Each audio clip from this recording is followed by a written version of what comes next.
Now I'd like to call the girls of 9A to present a skit on Islamic and feminist ideologies. Two girls meet each other after many years. One of them is inclined to feminist ideology and the other girl is inclined to Muslim ideology. Assalamu alaikum, Sana. Walaikum assalam, Nasreen. Hey, where have been all these years? Nice to meet you. Same here. Sana, nowadays I'm more convinced with feminism. Men and women are equal. Why there is different rules for men and different rules for women? Why there is no equality? Nasreen, men's and women's are equal when it comes to the contribution to the society. But men and women are not equal when it comes in the terms of the strength and abilities. Let me explain further. Each have their own strength and weaknesses. Hence, men and women are not allowed to contest together in sports and martial arts. Should we allow men to fight women in karate tournament? I'm not saying that. Let men alone contest men in those domains. I mean, men are given more opportunities for educational, professional jobs and honor in the society. But women are not given equal opportunities. That's not true. I shall introduce to our leading doctor of our state, Dr. Nafisa. They go to the clinic of Dr. Nafisa and see her attending ladies who visit her for medical treatments. Assalamu alaikum. Walaikum assalam. What a surprise, Sana. Please. Ma'am, we have come to interview you, ma'am. Oh, please. What is it? Dr. Nafisa, is it true that women in Islam doesn't have a right to educate? If it is true, why are there less doctors among Muslim girls? That's good question, Sana. Let me explain. Islam never stopped women from gaining beneficial knowledge. But women and men must follow the code of interaction between each other. I'm a doctor since 20 years and women are flooding over my clinic every day. So you must be earning well too. Of course, yes. By the way, all the money I earn are in my bank account and all the money that my husband earns is spent on family. What? Isn't it that unfair? Poor men have to spend on family while the women do not have the obligation to do so? That's the beauty of Islam. Islam has made men as the maintainers of the family. And they need to help women in the household chores by supporting the women in the kitchen and mending the clothes. And that's what Prophet Muhammad ﷺ taught us. That's right. But are today's men like that? What are you talking about? My husband makes delicious biryani on Sundays and calls us all to eat that. My children and all at home have a great time when he is cooking. It's all happening. Sorry to interrupt you, doctor. May I ask you a question? Yes.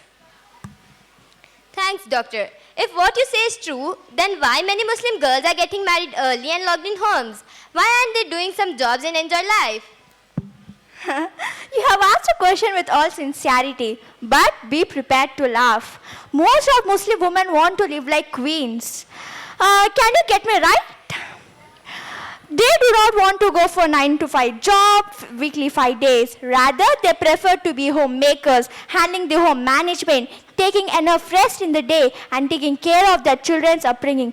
That's their prerogative. They have all the rights to live their life as they want. Do you agree with me? Queens, doctor, I must congratulate you for your sense of humor. But do you ask women to live like queens or like doctors and teachers like you who serve the society? I say we must leave that choice to the women to make. Each person is a gem in the society and each have their path of choice. Let them make their choices. They can choose to become doctors, engineers, pilots or even administrators of the country, provided they follow their code of dressing and interaction with men. That's all. Women have made tremendous contribution to the world of science. We have Anusha Ansari, the first private explorer and fourth private explorer and first female astronaut of Iranian descent. I, Anusha Ansari, hope to inspire everyone, especially young women, people, young girls all over the world. Singaporean President Halima Yaqub. She is the first female president of Singapore.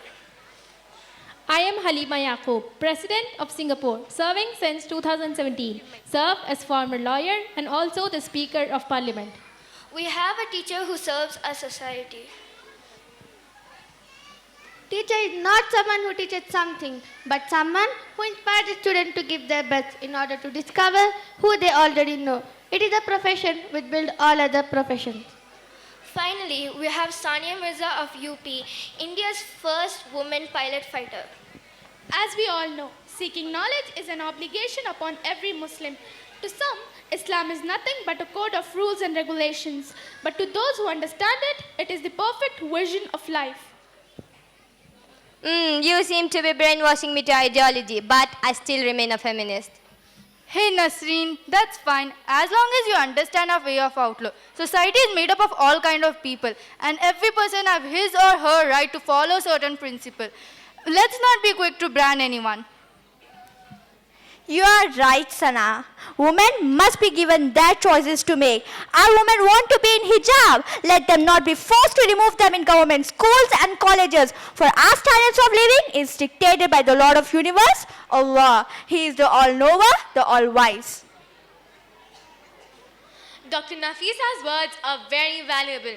If women know their rights and freedom, they can lead a life that makes them happy and people around them blessed. So let's keep the doors open for knowledge is light. Thank you.